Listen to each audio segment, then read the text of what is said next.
Hello friends. आज मैं आपसे basic structures in English part 3 में इंग्लिश के कुछ बेसिक स्ट्रक्चर्स की चर्चा करने जा रहा हूँ। पहला, he has neither come nor will he ever कम। इस बात को दूसरे रूप से भी एक्सप्रेस कर सकते हैं। ही हैज़ नॉट, नीदर की जगह नॉट रख दिया, come nor will he ever come. अब इसमें एक और बात ध्यान में ले,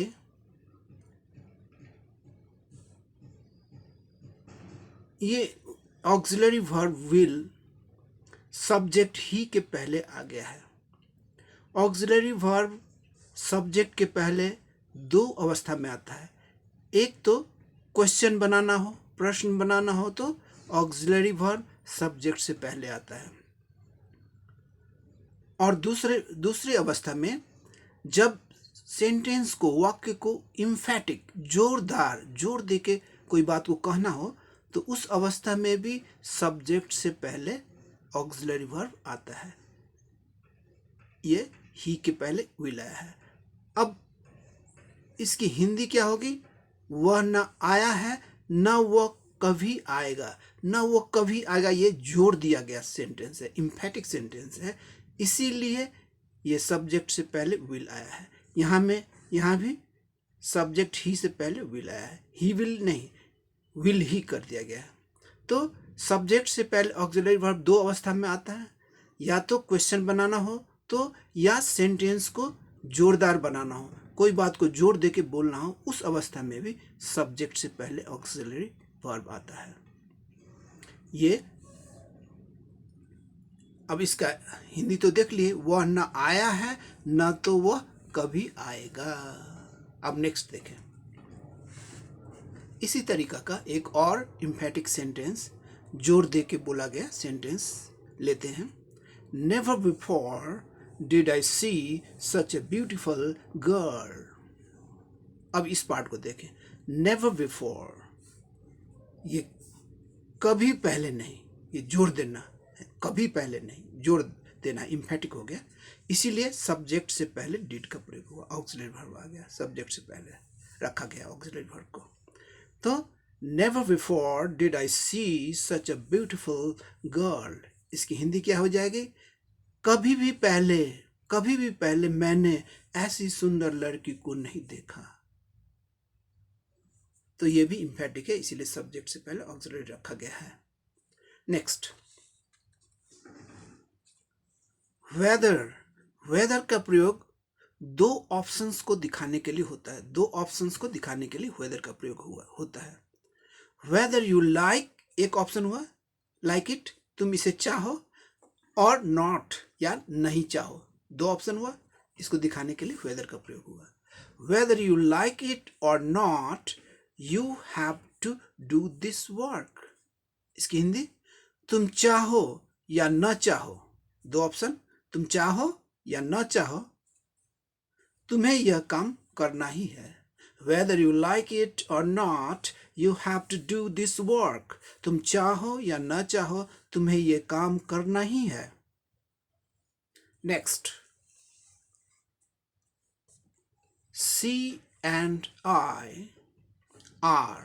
अब यहां देखें, I के बाद तो यम होता है प्रेजेंट टेंस में, तो लेकिन यहां आर देख रहे हैं, तो ये आर क्यों आया, इस बात को समझे। यहां सी और आई को दो व्यक्ति माना गया है।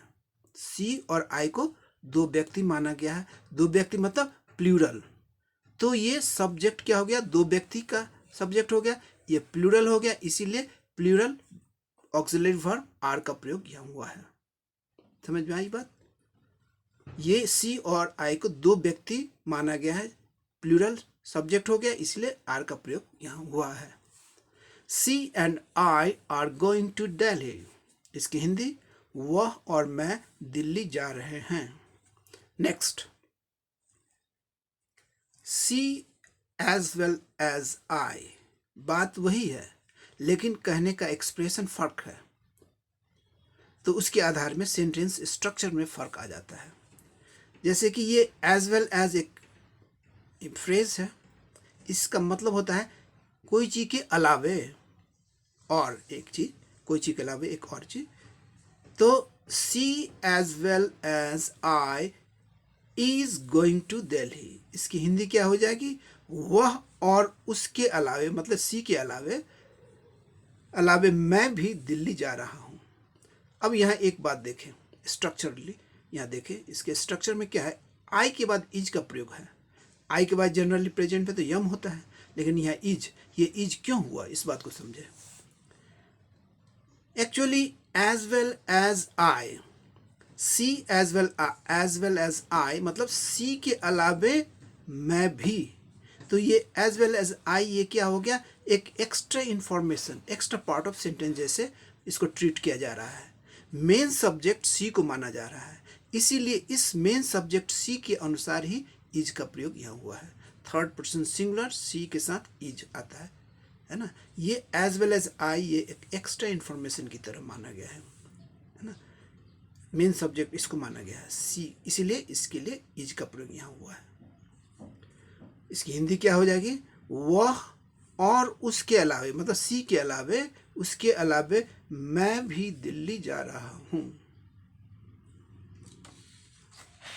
नेक्स्ट देखें, what remains now, what remains now.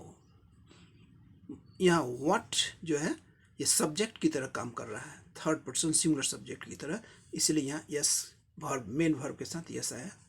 What remains now का मतलब क्या हुआ? अब क्या बाकी है, या अब क्या बाकी रह गया है। व्हाट रिमेन्स नाउ, अब क्या बाकी है, या कहें अब क्या बाकी रह गया है। Next,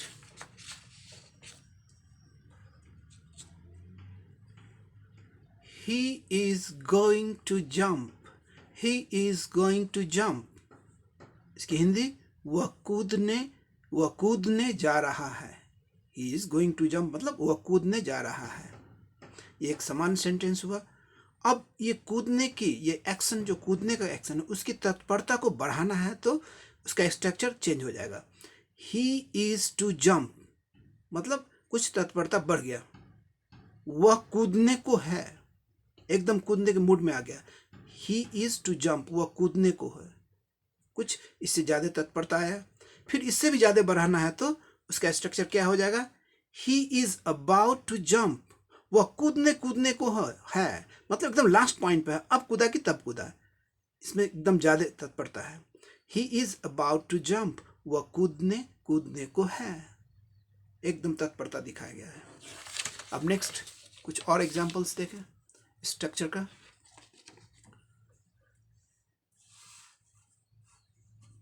walking is healthy.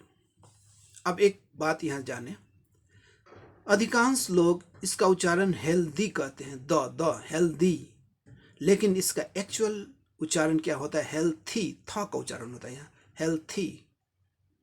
तो इस बात को ध्यान में रखें, हेल्थी। वॉकिंग इज हेल्थी, और या इस सेंटेंस को ऐसे भी कहा जा सकता है टू वॉक इज हेल्थी, या इसको ऐसे भी कहा जा सकता है it is healthy to walk, it is healthy to walk. तीनों का अर्थ एक ही है, टहलना स्वास्थ्यकर है। स्वास्थ्यकर मतलब स्वास्थ्य के लिए लाभदायक, स्वास्थ्यकर मीन्स स्वास्थ्य के लिए लाभदायक है। टहलना स्वास्थ्यकर है या टहलना स्वास्थ्य के लिए लाभदायक है। अब यहां देखें, पहले सेंटेंस में walking ING form of verb ये सब्जेक्ट की तरह काम कर रहा है, थर्ड पर्सन सिंगुलर सब्जेक्ट, इसीलिए इसमें सिंगुलर वर्ब इज का प्रयोग है। टू वॉक ये इन्फिनिटिव वर्ब है, ये भी सब्जेक्ट की तरह काम कर रहा है, थर्ड पर्सन सिंगुलर, इसीलिए यहाँ इज सिंगुलर वर्ब इज का प्रयोग हुआ है। अब नेक्स्ट देखें,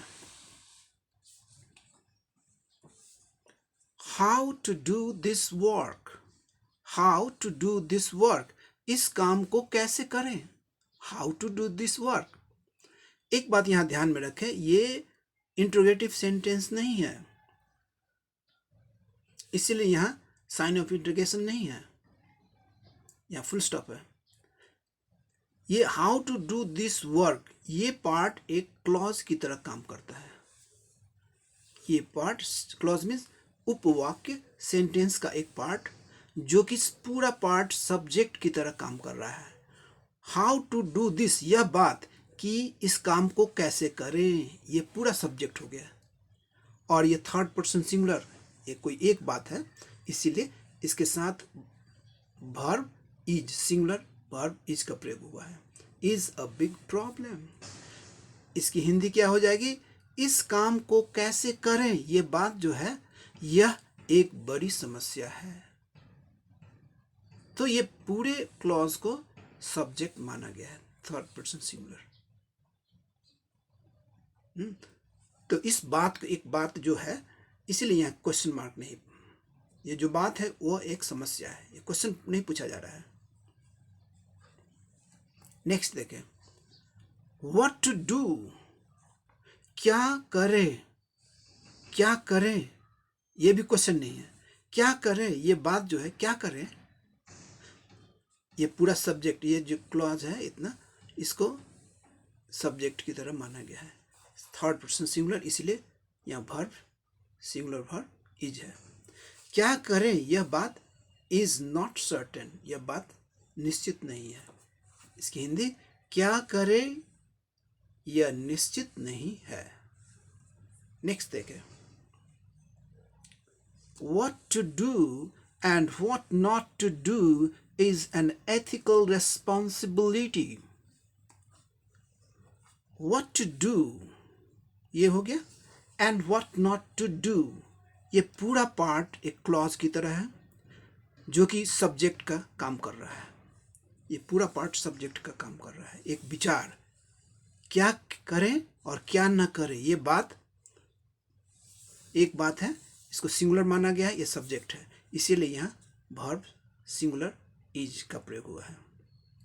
क्या करें और क्या न करें, यह बात, यह is an ethical, ethical means नैतिक, रेस्पॉन्सिबिलिटी मीन्स जवाबदेही।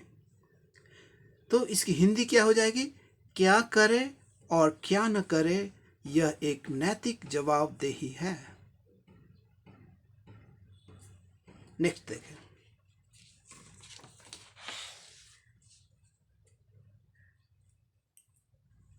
where and when to go, where and when to go is not yet decided. where and when to go, ये पार्ट जो है एक क्लॉज है, जो सब्जेक्ट की तरह काम कर रहा है। ये बात कि कहाँ और कब जाएं, ये बात, ये क्वेश्चन नहीं है, है ना, ये थर्ड पर्सन सिंगुलर सब्जेक्ट की तरह ये क्लॉज काम कर रहा है। ये बात कि कहाँ और कब जाएं, ये बात इज नॉट एट डिसाइडेड, अब तक निश्चित नहीं हुआ है। तो इसकी हिंदी क्या हो जाएगी? कहाँ और कब जाएं, यह अभी तक निश्चित नहीं हुआ है, नॉट एट डिसाइडेड, अभी तक निश्चित नहीं हुआ है। नेक्स्ट देखें, how long to stay here. अब ये पार्ट देखें, ये पूरा क्लॉज सब्जेक्ट की तरह काम कर रहा है। ये बात कब तक यहाँ ठहरे, कब, how long to stay here, कब तक यहाँ ठहरे, ये बात जो है इज नॉट एट फिक्स्ड, अब तक निश्चित नहीं हुआ, फिक्स्ड नहीं हुआ है ना। ये एक बात है, एक, इसीलिए सिंगुलर होगा, थर्ड पर्सन सिंगुलर की तरह काम कर रहा है, इसलिए इज का प्रयोग हुआ। इसकी हिंदी क्या हो जाएगी सेंटेंस की? कब तक यहाँ ठहरे, यह अब तक निश्चित नहीं हुआ है। अब नेक्स्ट देखें, where she lived was unknown। इसकी हिंदी क्या हो जाएगी? वह कहाँ रहती थी। ये भी क्लॉज है, पास्ट में सिंगुलर, एक जो बात है, वह कहाँ रहती थी, यह बात, ये थर्ड पर्सन सिंगुलर के रूप में इसको लिया गया है सब्जेक्ट, इसलिए वाज, ये पास्ट है, इसलिए सिंगुलर वर्ब वाज हो गया। इसका प्लूरल वेयर होता है, ये सिंगुलर है, was. Where she lived was unknown, वह कहाँ रहती थी यह अज्ञात था। अज्ञात था माने अननोन था। अब एक last, what human mind really is very difficult to know। अब यहां देखिए इज दो इज का प्रयोग हुआ। यह गलती से नहीं यहां लिखा गया है या मिसप्रिंट नहीं इसे माने, ये सही है। क्यों सही है इस बात को समझे। what human mind really is, ये एक क्लॉज हुआ, एक पार्ट ऑफ सेंटेंस। ये बात है मानव का दिमाग वास्तव में क्या है, ये बात है ना। इस बात एक बात को मतलब थर्ड पर्सन सिंगुलर सब्जेक्ट के रूप में ये पूरे क्लॉज को लिया गया है। ये पूरा क्लॉज जो है थर्ड पर्सन सिंगुलर सब्जेक्ट की तरह काम कर रहा है। ये पूरा सब्जेक्ट हो गया है और ये थर्ड पर्सन सिंगुलर सब्जेक्ट है, इसीलिए यहाँ इसके लिए इज का प्रयोग हुआ। दूसरा, ये पहला इज तो क्लॉज का ही पार्ट है जो कि सब्जेक्ट है, तो एक सब्जेक्ट हो गया, इसको मान लिया गया है ना, ये यूनिट, सब्जेक्ट यूनिट। और ये थर्ड पर्सन सिंगुलर है, इसलिए इस सब्जेक्ट के लिए इज, दूसरा इज आया। पहला इज सब्जेक्ट का पार्ट है जो इसके साथ है, इस क्लॉज के साथ है। ये पूरा क्लॉज एक सब्जेक्ट यूनिट है और ये थर्ड पर्सन सिंगुलर, इसके लिए फिर इज, थर्ड पर्सन सिंगुलर के लिए इज, प्रेजेंट में इज का प्रयोग होता है। सिंगुलर इज हुआ, आर प्लूरल होता है तो इज हुआ। इस तरह से दोनों इज का होना सही है। What human mind really is, ये बात is very difficult to know, ये बात जानना बहुत कठिन है। इसकी हिंदी क्या हो जाएगी, मानव का दिमाग वास्तव में क्या है यह जानना बहुत मुश्किल है। Thank you so much. See you in the next video.